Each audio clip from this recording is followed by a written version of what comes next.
Am I the a-hole for clarifying via social media posts that my wife's baby was the product of her illicit affairs? My male 49 wife, Cynthia, female 45, got pregnant against my will after we had discussed and agreed on not having any more kids. We already have 18, 13, 8, 4. I was scheduled for a vasectomy. She claimed she was on the pill, but I was using condoms because I wanted to make sure nothing happened. I had my vasectomy, but she was pregnant a few weeks later. She was overjoyed and I wasn't. I didn't want to be an old dad. She claimed the pills didn't work.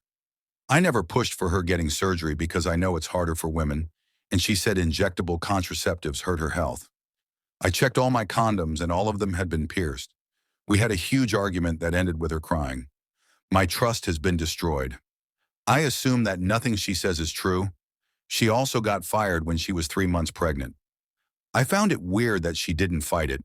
Then she said she needed to stay home, which is exactly what I dreaded. She said morning sickness was too bad to go to work. For our entire 18 years of marriage, she has pushed to be a stay-at-home mom. We can't afford it. She gave me the silent treatment for weeks after our second was born when I said she needed to find a job. I never heard the end of it, as she calls it, when I made her leave our baby and sent her to get a job, like I had ripped her away from our kid. I got suspicious, thinking that perhaps she had resigned and was lying. I know it's wrong, but I got into her phone. Long story short, she had a workplace affair, and she and her AP both got canned. She slept with him during her training out of state, and eventually scheduled every assignment out of town to cheat with him. He is in his late 50s, married. She also slept with my cousin's son, Nelson, 29, and he's a drug addict. I saw and heard messages between them. He would come to my house when I was out. I have asked the neighbor and they confirmed. My neighbor said Nelson would show up sometimes 2 days in a row when I was out. I checked my schedule and it could have been when I went to Ohio for 3 weeks. I came home on weekends, but everything seemed normal. What's worse is that Nelson calls me uncle. I let him stay over a couple of times. She also used our own kids, our 2 youngest, as leverage, promising that he could see them if he didn't pressure her and kept his mouth shut. So she obviously put him in some type of a step-daddy role. She told him the pregnancy was his baby. I hate him, but I think she manipulated him because he has zero relationship with his parents or his siblings, and he kept texting her about how she was like home to him. I lost it and woke her up. She tried to claim that she was SA by both men, then said she was pressured into it because they threatened her. I confronted both men. I reached out to her ex-coworker via social media, but he blocked me after a couple of exchanged messages. Nelson did get belligerent, and it could have probably ended in a real fight if I had him in front of me. The paternity test came as negative.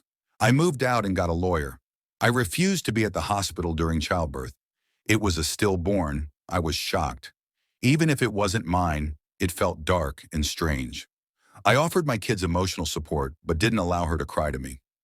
I had to get a court order to get a DNA test on all our kids. They are mine. A few weeks ago, people on Facebook started asking questions and attempting to call me out for not posting anything about the baby. I think she might have told someone that I wasn't present at childbirth because a couple of people came at me. We are getting a divorce, and I'm very angry that she's still trying to milk it. I told each person the truth separately, but eventually got fed up with looking like the bad guy and wrote a post saying thank you to everyone who has reached out to insult me. But the baby was not my child as per the paternity test. It had to step away from social media because of it. Her family called me, asking to take it down. They didn't know the full story but said, "This is not how things get solved." I'm not deleting it, despite being called out for essay shaming.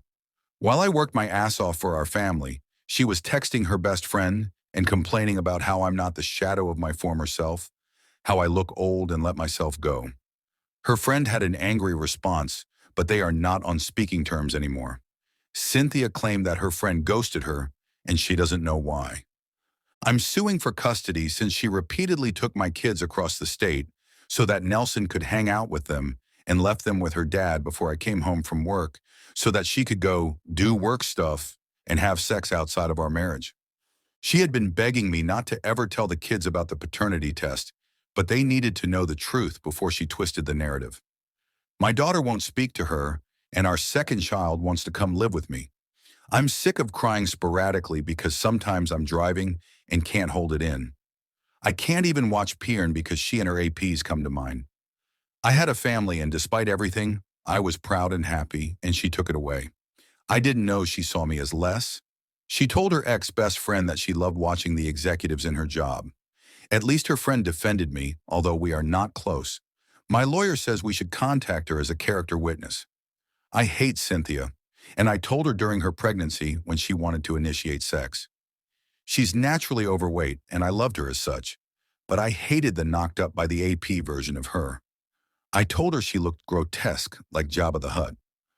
Her lawyer is pushing for family counseling. I would only agree to civil co-parenting, but nothing oriented at couples reconciliation bullshit. She calls it a mistake, but to me, she bred via infidelity and created an entire human being. And I will never forget that. Am I the a-hole for refusing to take my post down? For refusing to show compassion?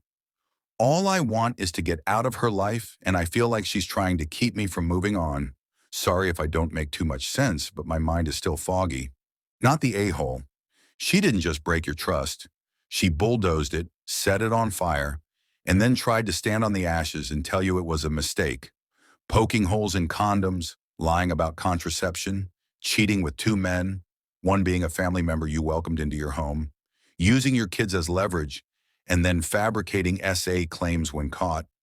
What the hell is wrong with her? She's not owed your silence. The truth matters here, especially when she's still pushing her version of events and letting people think you were some heartless monster who abandoned her during childbirth. You're not slut-shaming, you're correcting the record so your name isn't dragged through the mud. If her family's embarrassed, they should take it up with her, not you. She's the one who made choices that led here. Stay the course with your lawyer, focus on your kids, and don't let anyone guilt you into protecting her reputation at the expense of your own. Comments. Everyone sucks here. Yes, she's a horrendous person and has lied. You've responded to her allegations, and I'm sure your attorney has told you that posting on social media isn't helpful for your case. Neither is talking to your kids about the divorce. If you really want custody and to get this over with, act like it. I don't think it's an unforgivable offense. I think she wanted another baby and a lot more attention from you. She really wanted to be a stay-at-home mom. Yes, she is older, but older parents sometimes make the best parents. I think she wanted another baby and tried to convey that to you. It was as important for her to have a baby as it was that you wanted to go back work. She couldn't convey that to you. She wanted your baby, that's why she pierced your condoms. She was in love with you and loved being a sachem. I am not condoning any of her actions. I understand why you are done with her. In the future, you may want to do a deep dive into her feelings. Take the post down. It's the right thing to do. If you want to get back together, don't listen to people. You can adopt the child and be a family once again. You will have to go through a retrusting and rocky times, but what has been done is done. Nothing is impossible.